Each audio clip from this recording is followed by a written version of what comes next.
Ceci est un livre audio autogénéré par Google. Introduction. 7 ans après le printemps arabe, ponctué de lectures multiples et de bilans inattendus, il est impératif de développer aujourd'hui une approche plus nuancée pour enrichir la compréhension des phénomènes politiques et sociaux reliés à la famille des islamismes, redresser certaines perspectives, combler certaines lacunes existantes en la matière et déconstruire certains préjugés largement répandus. Il importe de permettre une réflexion inter- et transdisciplinaire capable de traiter de l'islamisme selon ses multiples facettes, dans ses particularités nationales et régionales, ainsi que plus globalement, d'où l'utilisation répétée du terme islamisme, au pluriel, tout en ne niant pas les fondements partagés.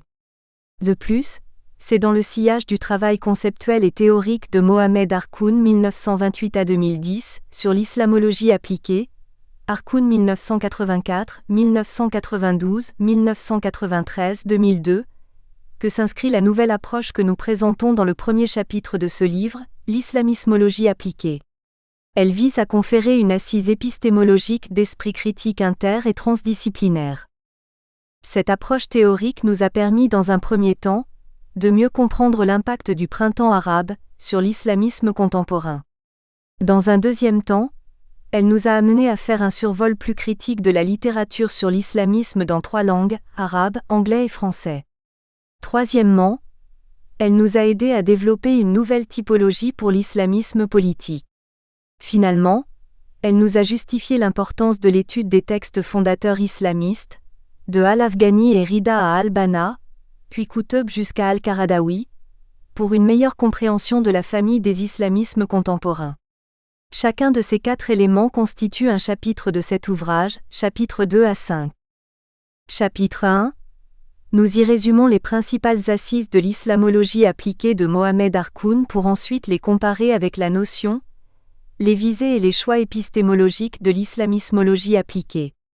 Ce chapitre se termine par la présentation des axes de recherche prioritaires de l'islamismologie appliquée, islam et islamisme, religion et idéologie, l'islamisme à l'opposition et au pouvoir, discours islamiste dans la modernité avancée ou postmodernité, discours et pratiques des islamistes dans une perspective comparative transnationale, islamisme dans les relations internationales, islamisme et questions sécuritaires, et islamisme et économie. Chapitre 2. Nous y présentons 8 approches analytiques traitant le phénomène de l'islamisme pour ensuite y dégager les apports et les lacunes. Nous mettons ensuite l'accent sur 2 de celles-ci qui semblent à nos yeux les plus influentes présentement. Celle étudiant le phénomène de l'islamisme à partir d'un point de vue postcolonialiste et ou postmoderniste, et celle niant l'importance des textes fondateurs sur les pratiques et les discours des islamistes contemporains. Cette dernière approche est analysée à partir de 5 tendances différentes, disponibles dans la littérature consultée jusqu'à ce jour. En outre, nous explicitons comment l'approche d'islamismologie appliquée sert à donner une nouvelle lecture du phénomène de l'islamisme, surtout à l'ère post-printemps arabe. Chapitre 3. Pour montrer l'importance des textes fondateurs, 1871 à 2015, sur les discours et pratiques des islamistes, nous analysons ce qui en émerge, en l'occurrence la conception islamiste fondamentale de l'organisation de la société, pour évaluer si cette conception est compatible avec les valeurs minimales du bien vivre ensemble. Cette analyse se fait à partir de l'identification de leur conception de l'espace public, de la légitimité du pouvoir politique et des sources de la législation. Chapitre 4. Toujours à travers les textes fondateurs, nous examinons ce qui nous semble être une vision islamique fondatrice dans la prise de décision politique, d'après l'interprétation islamiste normative, en expliquant les critères de la politique légale, al-siyasa al-sharia, les déterminants fiqhiques de la prise de décision et les instructions à suivre dans la prise de décision.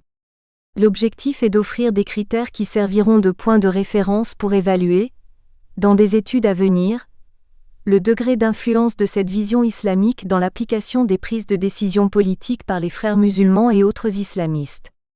Donc, quel degré de concordance et de cohérence y a-t-il entre la dimension théorique de cette vision islamique islamiste et les pratiques politiques des décideurs islamistes ? Chapitre 5. Nous y présentons une nouvelle typologie tripartite de l'islamisme pour mieux comprendre ses dynamiques, ses enjeux et son avenir. Rétro-islamisme, néo-islamisme et nécro-islamisme. Dans quelle mesure peut-on dire aujourd'hui que les islamistes, de plus en plus remis en question, principalement en raison de leur déchirement interne, Tunisie 2013, Maroc 2016, se radicalisent ou se désislamisent suite aux multiples retombées du printemps arabe? Ce chapitre se termine par une analyse du contexte international où plusieurs milieux sont devenus plus prudents envers les islamistes, plus critiques par rapport aux différents contextes régionaux, hostilités, plus éclatés notamment en milieux nationaux, et plus nuancés quant à la complexité qui émerge des suites de l'éclatement de l'Organisation internationale des frères musulmans à partir de 2013. Ce livre vise donc une transition intellectuelle qui, nous l'espérons, fera évoluer les différents postulats et idées afin de répondre à plusieurs questions importantes, telles que: en quoi le monde arabo-musulman post-printemps arabe est-il différent de celui d'avant le printemps arabe? Pouvons-nous démontrer une nouvelle redéfinition du rapport traditionnel entre le religieux, le politique, le sociétal et le juridique à l'ère du post-printemps arabe? Le religieux et le politique seront-ils dorénavant liés de nouvelles et diverses façons qui n'existaient pas ou peu avant le printemps arabe? Autrement dit, à la suite du néo-islamisme et du rétro-islamisme, le nécro-islamisme pourrait-il contribuer à un aggiornamento musulman? Chapitre 1 vers une nouvelle approche. De l'islamologie appliquée à accent grave, l'ISLAMISMOLOGIE appliquée. Introduction. C'est dans le sillage du travail conceptuel de Mohamed Harkoun, sur l'islamologie appliquée, élaborant une pensée islamique critique et interdisciplinaire visant à penser l'épistémé arabo-islamique et à poser les bases d'une démarche permettant de déconstruire les catégories de la raison islamique que cette approche, l'islamismologie appliquée, s'inscrit pour conférer une assise épistémologique d'esprit critique transgressant la séparation entre les disciplines et dépassant toute analyse simpliste qui ne mène à des impasses et à la transmission facile d'idées reçues très fréquemment rencontrées en étudiant les mouvements islamistes contemporains. Pour définir l'islamismologie appliquée et pour présenter ses visées, il est pertinent de rappeler d'abord brièvement les choix épistémologiques et méthodologiques de l'islamologie appliquée de Mohamed Harkoun, pour montrer les raisons d'être d'une islamismologie appliquée. 1.1 L'islamologie appliquée de Mohamed Harkoun. Les postulats de l'islamologie appliquée d'Harkoun sont développés dans ses diverses publications, parues depuis 1970. Mais les principales références de cette approche se trouvent dans Harkoun, 1984, 1992, 1993, 1996, 2002 et 2007. Nous nous proposons de revenir, au cours de la prochaine partie, sur les faits saillants de son approche, sans prétendre à l'exhaustivité ni même à un quelconque résumé. 1.1.1 Ses critiques de l'islamologie classique et sa vision de la science. Pour introduire son approche de l'islamologie appliquée, nouvelle à l'époque, Harkoun commence par critiquer la disparition de la visée pratique de l'islamologie classique qui cherche souvent d'après lui, un croisement des connaissances précises sans se préoccuper ni de théorisation, ni de réflexion méthodologique, ni encore moins des usages que les musulmans pourraient faire du savoir ainsi accumulé. Harkoun critique également la vocation de l'islamologie classique qui étudie seulement le passé, et constate alors la nécessité d'élaborer un programme précis de recherche à partir des questions concrètes posées par les musulmans dans leur vie quotidienne. Il s'acharne aussi contre la réduction du champ d'investigation de l'islamologie classique à la pensée logocentriste, théologique, philosophique, droit, elle-même étudiée dans la perspective idéaliste d'histoire des idées. Il reproche ensuite à l'islamologie classique son contentement de s'en tenir à la méthode neutre, descriptive, non engagée, sans opposer au postulat de l'attitude croyante ou aux certitudes agressives du discours idéologique, la marche assurée de la pensée scientifique. Il lui semble crucial d'assumer à la fois toute la complexité de la situation historique vécue par les musulmans et toutes les inquiétudes de l'intelligence contemporaine en quête de la vérité. Nous sommes persuadés que c'est sa vision de la science qui a poussé Mohamed Harkoun à critiquer l'islamologie classique et à fonder l'islamologie appliquée. Ils pensent qu'en étudiant l'islam, les sciences sociales sont plus ou moins complices, alors que leur tâche première est de dévoiler, d'expliciter toutes les procédures pernicieuses, tous les effets pervers des différents discours sociaux, y compris ceux qui émanent des milieux initiatiques. De ce noyau dur, le chercheur fait le point de départ de ses investigations. C'est sur les contenus et les expansions multiples de ce noyau que doivent en effet se concentrer les opérations de déplacement et de dépassement qui n'ont jamais été tentées. Une transgression, un dépassement de toutes les définitions, les conceptions, les pratiques discursives héritées dans la tradition cognitive islamique. Le point de départ de l'islamologie appliquée d'Harkoun est de contrer les difficultés philosophiques et théologiques contre lesquelles butent toutes les réflexions, des plus systématiques aux plus ordinaires, dans le but de chercher les conditions de validité du passage d'une épistémée médiévale à une épistémée moderne. Telle est la question pratique, centrale, lancinante à laquelle doit répondre l'islamologue qui se veut à la fois homme de science et animateur d'une pensée en quête de renouveau.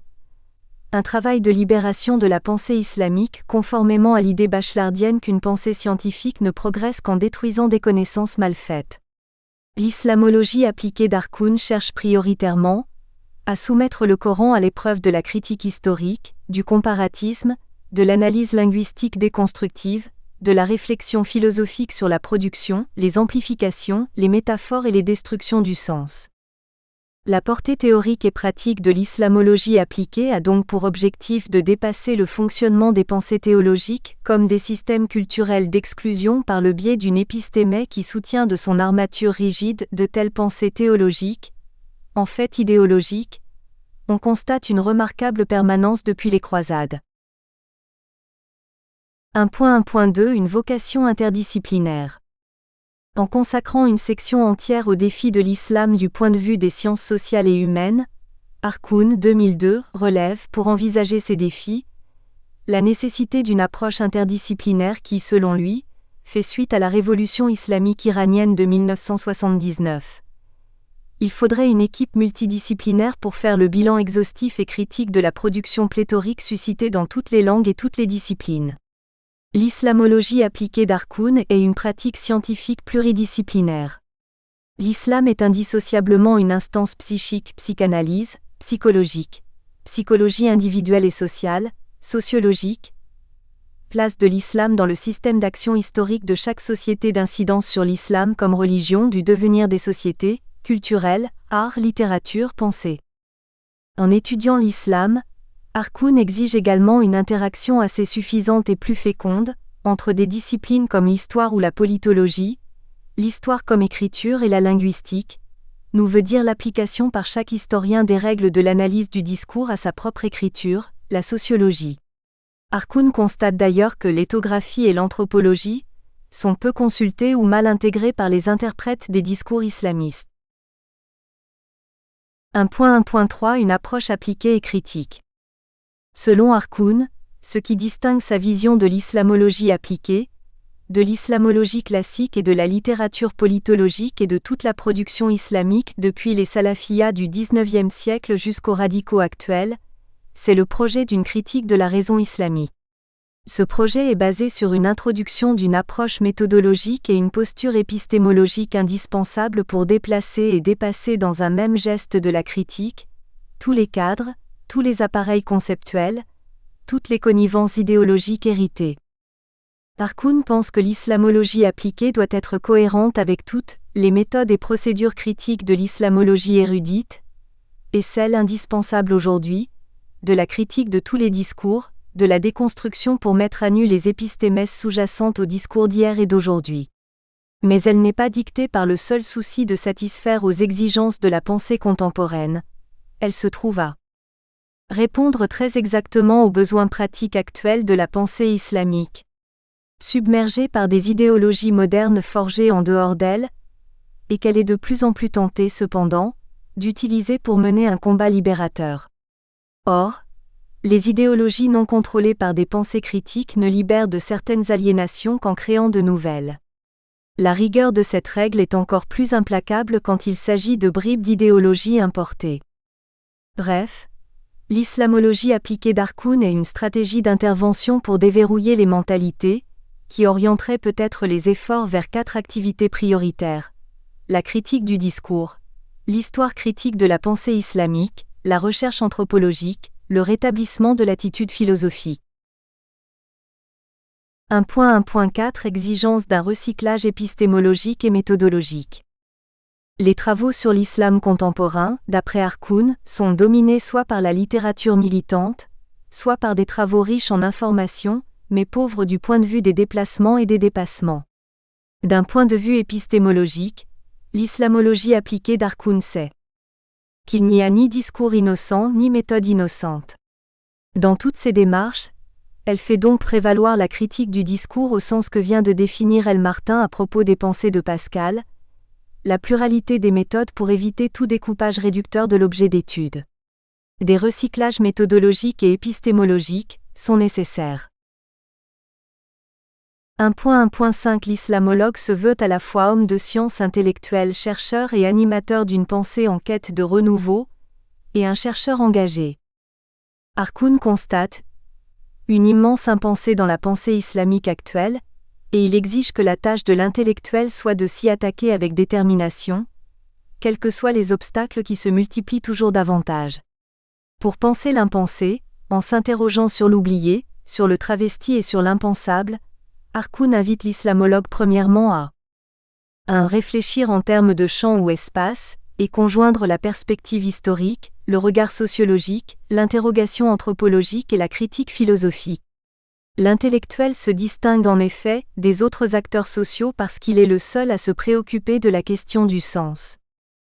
2. Maîtriser du faisceau de méthodes et de l'ensemble des problématiques prônées par ces différentes disciplines, que l'on parviendra à effectuer les déplacements et les redistributions indispensables des concepts, des notions, des idées, des représentations cumulées.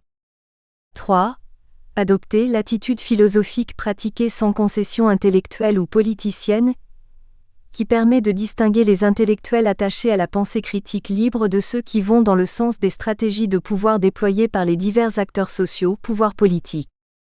4. Émigrer vers les espaces de liberté, où il peut participer à la recherche fondamentale de pointe qui façonne le visage du monde actuel et pèse de plus en plus efficacement sur l'orientation de la destinée des hommes? Où doit-il, coûte que coûte, vivre la solidarité de destin au rythme historique des sociétés dont il est issu? La troisième issue consisterait à conjoindre la participation à la recherche fondamentale, surtout dans le mouvement historique qui entraîne les sociétés musulmanes vers des destinations qu'il conviendrait précisément de rendre mieux perceptibles. Et surmonter les conséquences de l'impensé et de l'impensable dans sa société, surtout la symbolique religieuse dégradée en signaux idéologiques, de la phraséologie du développement, et la clôture idéologique où s'est enfermé le discours islamique, qui retarde ou même d'interdire le droit d'intervention de la raison analytique et critique. Bref, l'islamologie appliquée de Mohamed Harkoun vise à faire sortir l'islamologie classique du terrain de la théologie abstractive et de l'analyse exclusivement fondée sur les textes en plaidant pour le renouvellement des études sociologiques empiriques et interdisciplinaires en contexte islamique.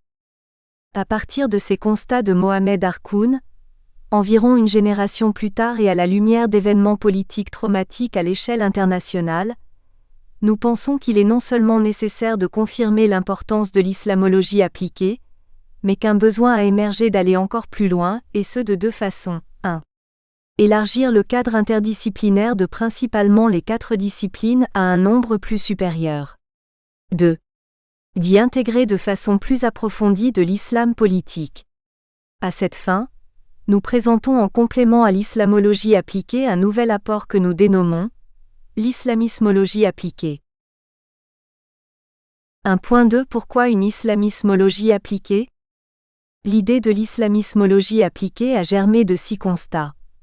Premièrement, une multitude d'amalgames entre 2 champs d'études islam comme religion et islamisme, une idéologie politique basée sur une interprétation positiviste de l'islam, qui doivent être séparés clairement pour une compréhension plus approfondie et plus juste du phénomène de l'islamisme. En effet, on peut affirmer, à titre d'exemple, que la quasi-totalité des livres qui analysent les défis de la modernité et qui affrontent le monde arabo-musulman confondent l'islam et l'islamisme comme cause et source de cette problématique. En deuxième lieu, l'islamisme avec ses transformations et son devenir est d'une importance majeure non seulement pour les pays arabo-musulmans du Moyen-Orient, mais également pour les autres pays à majorité musulmane ainsi que pour les minorités musulmanes importantes dans d'autres États-nations, par exemple Inde, Chine, Russie, Nigeria et plusieurs pays européens entre autres. L'analyse de cette réalité avec ses changements actuels constitue un enjeu de connaissance de premier plan. En troisième lieu, la littérature existante nous montre qu'il n'y a pas de consensus entre les chercheurs sur presque toutes les problématiques et les dilemmes que pose l'islamisme tels que les effets de leur héritage théorique et discursif sur leur vision l'État, la démocratie, etc. Quatrièmement, certains chercheurs tendent à qualifier l'islamisme comme ayant une mouvance antimoderniste par nature. Abou Zeid 1994, Keppel 1984, Zakaria 1991, Mayer 1991, Lamchichi 1994, Yassin 1996, Fuller 2004 et Wistrich 2012. Au contraire, autres ont tendance à le décrire comme un farouche promoderniste. Abed Kotob 1995, Burga 2002, Moussalam 2005, Keller et Warkoch 2009, Calvert 2010 et Kahn 2011. En revanche, une troisième catégorie de chercheurs note que les deux courants, soit modernistes et antimodernistes, se croisent à l'intérieur de l'organisation. Al-Nafizi 1998, Zollner 2009, Tamam 2010, Besson 2005 et Lynch 2008. Enfin, des apostrophes. Autres chercheurs sont convaincus que les islamistes sont en voie de se convertir vers la modernité, mais que des défis les attendent avant de pouvoir être qualifiés de démocrates modernistes. Gallion 1997, Brown, Hamzavi et Otovi 2006, Ferrier 2008, Feldman 2008, Abdalmajid 2010 et Amgar 2012. Cinquièmement, malgré que des historiens commencent à rendre publiques certaines sources primaires comme Gamal al-Banna, le petit frère du fondateur des Frères musulmans et son premier guide suprême, dans son ouvrage « Des documents inconnus des Frères musulmans », qui contient les documents originaux de la fondation de la confrérie de même que les règlements intérieurs de la structure de l'organisation administrative et de la fondation des entreprises commerciales, ces documents restent, me paraît-il, rarement analysés et n'incitent presque jamais à penser l'idéologie des Frères musulmans, matrice de l'islamisme malgré les nouvelles informations qu'ils contiennent. Sixièmement, les auteurs arabes comme Elmi al-Nemnem 2013, l'écrivain de Hassan al-Banna comme personne ne le connaît, qui a fait une nouvelle lecture à la fois historique et anthropologique de la fondation des Frères musulmans à travers le fondateur, sont rarement cités dans la littérature en français et en anglais malgré l'importance cruciale de leurs textes dans la compréhension de l'objet d'étude de la question de l'islamisme. Enfin, les mouvements islamistes contemporains suscitent un intérêt grandissant auprès des cercles académiques et des chercheurs en sciences sociales et humaines. Il demeure toutefois que les méthodes et les outils conceptuels et épistémologiques disponibles semblent souvent inadéquates pour déchiffrer des discours, des pratiques et des évolutions souvent spécifiques et complexes telles que le suggère Lamchichi, 1994, et Harkoun, 2002. Développer une approche plus nuancée est impératif pour enrichir notre compréhension de ces phénomènes politiques et sociaux, redresser les perspectives, combler les lacunes actuelles en la matière et déconstruire des préjugés largement répandus. Ainsi, la nécessité actuelle est de permettre une réflexion inter- et ou multidisciplinaire, capable de traiter de l'islamisme selon ses multiples facettes, dans ses particularités ainsi que plus globalement. 1.3 L'islamismologie appliquée, notions, visées, choix épistémologiques et méthodologiques, apports et limites. Il nous semble plus pertinent de séparer clairement les deux champs d'étude, islam et islamisme, pour premièrement, éviter une multitude d'amalgames qui peuvent en découler et également, pour une compréhension plus approfondie et plus juste du phénomène de l'islamisme. De là découle l'idée d'un nouveau champ d'étude interdisciplinaire, et d'une nouvelle approche que nous appellerons l'islamismologie, l'étude de l'islamisme, appliquée. Bien que les deux objets d'étude, l'islam comme religion et l'islamisme, une idéologie politique basée sur une interprétation positiviste de l'islam, soient séparés, les deux champs d'études demeurent complémentaires dans le cadre d'une approche interdisciplinaire. De plus, cette séparation n'est qu'une séparation partielle qui vise à donner à ce champ une place mitoyenne d'étude entre l'islamologie et sciences politiques, comme illustré dans la figure suivante. Figure 1.1 Situation du champ d'étude islamismologie appliquée, entre la science politique et l'islamologie dans l'étude des mouvements islamistes. Bien que ce nouveau champ se trouve à la frontière de la science politique et de l'islamologie, il fait appel à beaucoup d'autres disciplines dans son étude des mouvements islamistes. Pour une meilleure compréhension de ce phénomène, la figure suivante illustre bien les disciplines avec lesquelles l'islamismologie appliquée peut et doit coopérer. Figure 1.2 Discipline référencée par l'islamismologie appliquée dans son étude des mouvements islamistes. Mais qu'est-ce qui différencie l'islamologie appliquée de l'islamismologie appliquée ? Nous essaierons dans les lignes suivantes de répondre succinctement à cette question. Premièrement, l'objet d'étude de l'islamologie appliquée de Mohamed Harkoun est plutôt l'islam, texte religieux, histoire et population musulmane contemporaine, et l'accent est mis sur la réinterprétation du texte en utilisant une approche historico-anthropologique tandis que l'objet d'étude de l'islamismologie appliquée est l'islamisme, mouvement islamiste, discours, prise de décision, gouvernance, leur usage des textes religieux, etc. Si l'accent est mis sur la compréhension de l'islam plus large pour l'islamologie appliquée d'Harkoun pour l'islamismologie appliquée, l'accent est mis sur les mouvements islamistes, discours, usage du texte religieux dans les débats sociopolitiques, actions, etc. Deuxièmement, alors que les choix épistémologiques de l'islamologie appliquée reposent principalement sur une approche critique du texte religieux et de ses interprétations en différenciant entre le fait coranique et le fait islamique, une approche interdisciplinaire plutôt de type l'étude d'un objet d'une seule et même discipline par plusieurs disciplines à la fois, surtout anthropologique et linguistique, et une approche considérant que l'islamologue doit être à la fois homme de science, intellectuel chercheur, animateur des apostrophes, une pensée en quête de renouveau et un chercheur engagé. L'islamismologie appliquée, en choisissant l'islamisme comme objet d'étude et en profitant des apports de nouvelles approches en sciences humaines et sociales, cherche à adopter une approche critique de l'usage du texte, des pratiques et des actions sociopolitiques des mouvements islamistes en différenciant entre le fait islamique et le fait islamiste, une approche interdisciplinaire plutôt de type rassembler les savoirs au-delà des disciplines, dépasser les frontières étroites fixées pour chacune d'entre elles. Un refus de diviser le monde et ses problèmes en disciplines. Surtout les sciences politiques, la sociologie, l'économie, la psychologie, mais également l'anthropologie et la linguistique, une approche réflexive invitant le chercheur à être conscient que le premier pas à franchir doit être un travail sur le soi, et à ne pas cacher ses choix de valeurs, ne pas occulter son projet ni ses objectifs et enfin, ne pas prétendre monopoliser la vérité, une approche actionnelle de la production académique se basant sur une volonté des intervention cognitive, et qui donne lieu à une intervention par le biais d'une recherche académique convoitant un changement social, et une approche considérant que l'islamismologue doit être à la fois chercheur-penseur intervenant.